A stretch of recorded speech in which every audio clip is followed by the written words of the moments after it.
Sir, Hati मुद्दे पर एक तरह से हम राजनीति ही कहेंगे, राजनीति हो रही है। कांग्रेस कह रही है कि केंद्र से जवाब नहीं आ रहा है और हाटी समिति कह रही है कि प्रदेश सरकार इसको लागू नहीं कर रही है। तो क्या कहना चाहेंगे सर? देखिए, अब मुझे लगता है कि कम से कम कांग्रेस वालों को इस मुद्दे पर राजनीति करना छोड़ देना चाहिए, क्योंकि लोकसभा में बिल पारित हो गया, राज्यसभा में बिल पारित हो गया। अब ये कानून का रूप ले चुका है। आपके कुछ सुझाव हैं, उस बात को कहा जा सकता है, लेकिन अब बिल की शेप में, जब ये कानून की शेप में अगर ये हमारा हाटी वाला विषय आ गया है, तो इसको अब सहजता से स्वीकार करना चाहिए और इसमें सहयोग देना चाहिए। हमने भी केंद्र में बात की है गृह मंत्री जी से, जो कुछ टेक्निकल चीज़ों पर कुछ प्रश्न, कुछ क्वेरीज खड़ी करने की कोशिशें हुई हैं। उनकी क्लैरिफिकेशन, उनकी सारा स्पष्टीकरण, सारी चीज़ों का अगर जल्दी हो सके तो मुझे लगता है कि फिर लोग सेटल होकर के एक माहौल में पॉजिटिव एटीट्यूड के साथ काम करना शुरू करेंगे। और एक बात को लेकर के हम इस बात को देख भी रहे हैं कि हाई कोर्ट में भी कुछ बच्चे गए थे और जिनको प्रोविजनल सर्टिफिकेट जो है वो दे करके हाई कोर्ट ने भी बड़ा स्पष्ट कर दिया है, एक तरह का एक इंडिकेशन दे दिया है उस दृष्टि से। तो ऐसे में मुझे लगता है कि अब राजनीति वाली बातें पूरी हो गई, काफ़ी हो गई, लंबा अरसा हो गया सारे विषयों पर। अब आगे बढ़ करके काम करना चाहिए और समाज में जिस तरह का विभाजन पैदा करने की कोशिशें हो रही है कांग्रेस की ओर से, उन सारी चीज़ों को मैं मानता हूँ वो ठीक नहीं है। समाज के लिए ये सारी चीज़ें नुकसानदायक होती हैं। हमको मिल करके इकट्ठा काम करना है और इकट्ठा काम करके सब समाज आगे बढ़े, उस दृष्टि से प्रयत्न करना चाहिए।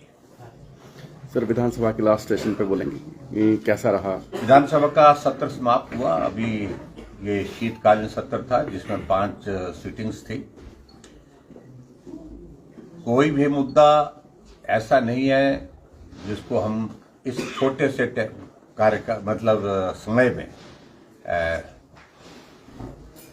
उठा नहीं पाए। हमने बहुत मजबूती के साथ सारे विषयों को रखा। प्रमुख रूप से हमने आपकी बार फोकस किया कि हमारी स्ट्रेटजी इस प्रकार से रहे, हम विधानसभा के अंदर भी अपनी बात कह सके और विधानसभा के बाहर भी अपनी बात कह सके। और उस दृष्टि से विधानसभा के सत्र शुरू होने से पहले 10 बजे से 11 बजे तक का हमारा प्रदर्शन विधानसभा के बाहर होता था और प्रदर्शन के जो विषय थे, जो प्रमुख रूप से, वो हिमाचल प्रदेश में कांग्रेस पार्टी ने जो सत्ता में आने से पहले जो गारंटियां दी थी, झूठी गारंटियां, उन पर अपनी बात कहते थे। जिन गारंटियों पर उन्होंने कहा था कि कैबिनेट की पहली बैठक में हम निर्णय करेंगे, चाहे वो महिला का 1500 रुपये देने की बात है, यही कहा था कैबिनेट की पहली बैठक का पहला निर्णय यही होगा, लेकिन 1 साल बीत गया, अभी तक किसी को 1500 रुपये मिला नहीं। 5 लाख बेरोजगारों को 5 साल में नौकरी देने की बात कही थी, उस मुद्दे को भी उठाया और 1 साल में 1 लाख नौकरी और कैबिनेट की पहली बैठक में ये निर्णय कर दिया जाएगा, ये भी कहा था। लेकिन हिमाचल प्रदेश में आप लोगों ने देखा होगा कि 1 साल के कार्यकाल में एक भी व्यक्ति को नौकरी नहीं मिली। नौकरी मिली तो कैबिनेट रैंक के साथ एडवाइजर्स की और कैबिनेट रैंक के साथ सीपीएस की। इसके अतिरिक्त बेरोजगारों को नौकरी देने की जो बात कही थी वो पूरी नहीं हुई। उल्टे हिमाचल प्रदेश में 10,000 से ज़्यादा आउटसोर्स पे लगे हुए हमारे कर्मचारी, चाहे वो कोविड के दौरान के ही 2000 थे और इसके अलावा जल शक्ति विभाग, पीडब्ल्यूडी विभाग, टूरिज्म, बहुत सारे अलग अलग डिपार्टमेंट में उनको नौकरी से निकाल दिया, 8-8 महीने का उनको सैलरी, अभी तक सैलरी नहीं मिल पाई है।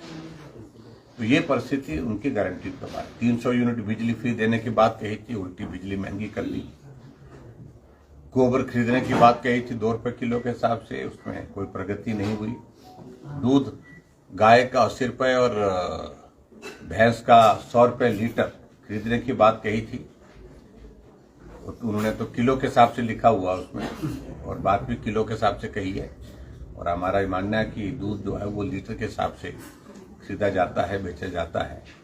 तो उस पर भी हमने अपनी बात कही। तो इस तरह से हमने बहुत महत्वपूर्ण विषय, फिर कानून व्यवस्था पर चर्चा हुई, जिस पर वो जो लगना चाहिए थे डिस्कशन के लिए समय मिलना चाहिए था, समय कम मिला, और इसलिए उसमें हमारे 1-2 लोग ही, एक ही व्यक्ति बोल पाए और उसके बाद जवाब दिया उन्होंने। वो भी जवाब संतोषजनक नहीं है। हिमाचल प्रदेश में बहुत बड़ी संख्या में लोगों की हत्याएं हुई है, आत्महत्या बढ़ी हैं, नशे के मामले बहुत ज्यादा बढ़ गए हिमाचल प्रदेश में। इन तमाम मुद्दों को लेकर के बात हुई।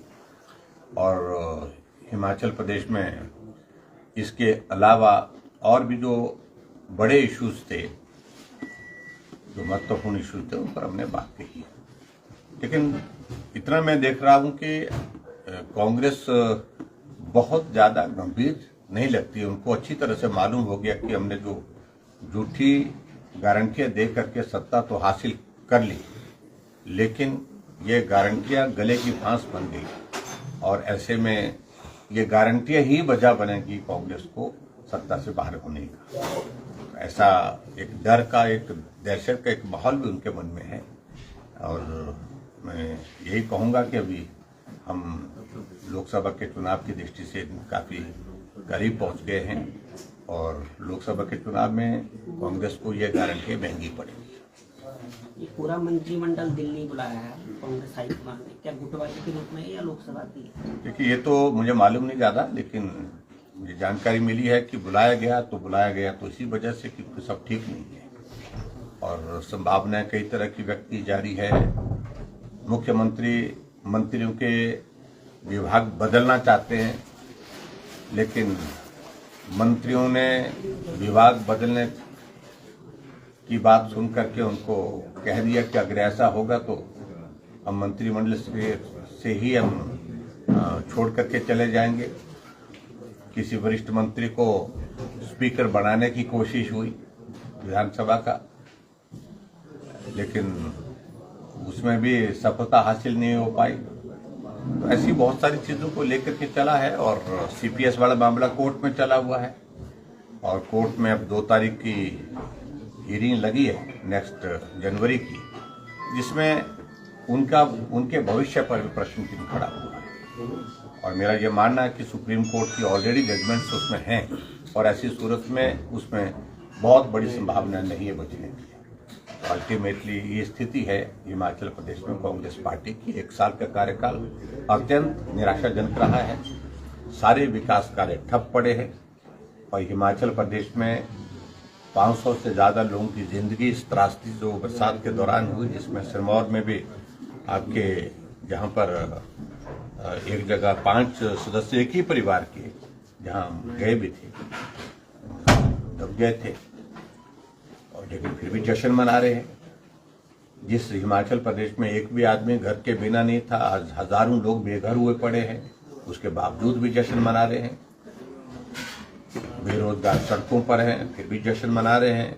विकास के कार्य रुके पड़े हैं, फिर भी जश्न मना रहे हैं। तो हम तो यही कहेंगे कि भगवान इनको सद्बुद्धि दे, इतना ही कहना मुझे पर्याप्त है। Thank you.